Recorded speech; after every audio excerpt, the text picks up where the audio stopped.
Hi guys, welcome to the RAML part 3 tutorial.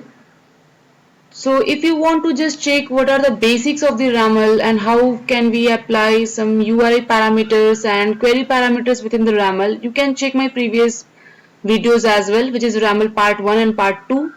So let's start. In the today's session, we are going to see how can we define any data type in the RAML and how can we use the schema of the RAML efficiently. So let's start. So this is one very basic schema guys. Here I have just defined one object data type. How we can define it?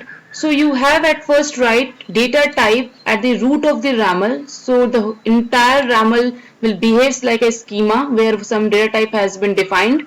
And here we first you have to write type and then you have to mention what is the type, whether it is object, whether it is some array. So here you can mention this. Then you have to write properties and within the properties you can define your all the fields name that you just want to declare within the object type.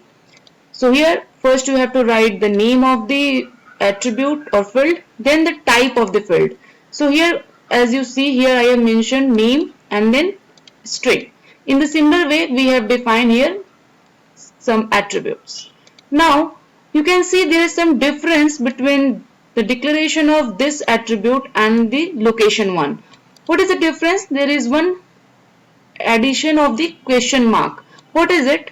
So whenever you declare any question mark just after the name of the attribute like this, so the attribute or field will behave like a optional field.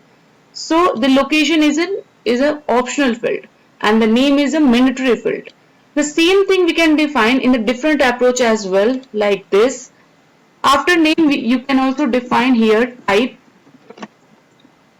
and within the type you have to mention its type, whether it is a string, integer, and then you have to just mention required or not, that is true or false.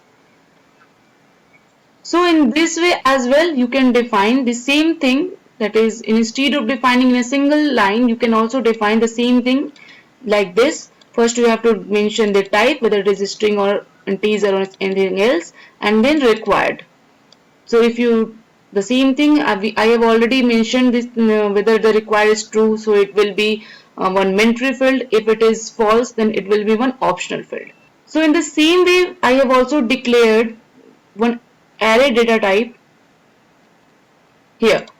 So it's the same thing guys, but just one difference is there. First you have to define the type, that is array, and after that you have to mention here items, and within the items you have to declare properties. Then all the attributes that you want to just add within the array data type you can just declare here. It's the same as we have already seen in the array case, sorry, in the object case. So it's the same one.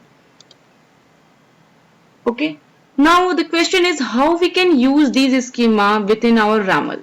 So let's see guys. So this is the same RAML guys that I have created in our last video, that is the part 2. Now here we can use that schema in the two ways. The first way is whenever you just want to declare the type within any request or response body, you have to first mention type within the application/JSON, and then you have to just mention here the folder hierarchy. So we have just started exclamatory include and then the folder hierarchy.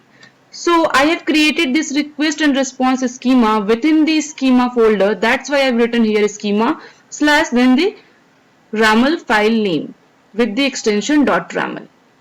Okay, this is similar guys as we have done in for the example as well. So it's a similar one. Now what is the second way guys? The second way is we have to first declare the same the folder hierarchy with exclamatory include, the same thing, but here we have defined one name here, that is a request schema. So how can we define it guys? We have to define this within the types and then we can define this.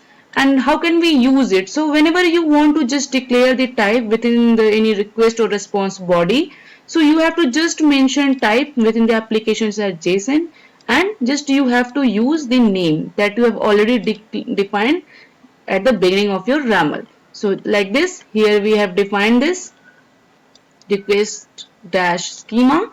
So the same name I have used here as well, request dash schema. Okay. So this is all about, guys, schema. How can we use it within our YAML and how can we declare the data type within the YAML as well. So just try it, guys, once, and if you facing any issue or if you have any query, you can post those queries and the any feedback within the comment section as well. So I hope you like this video.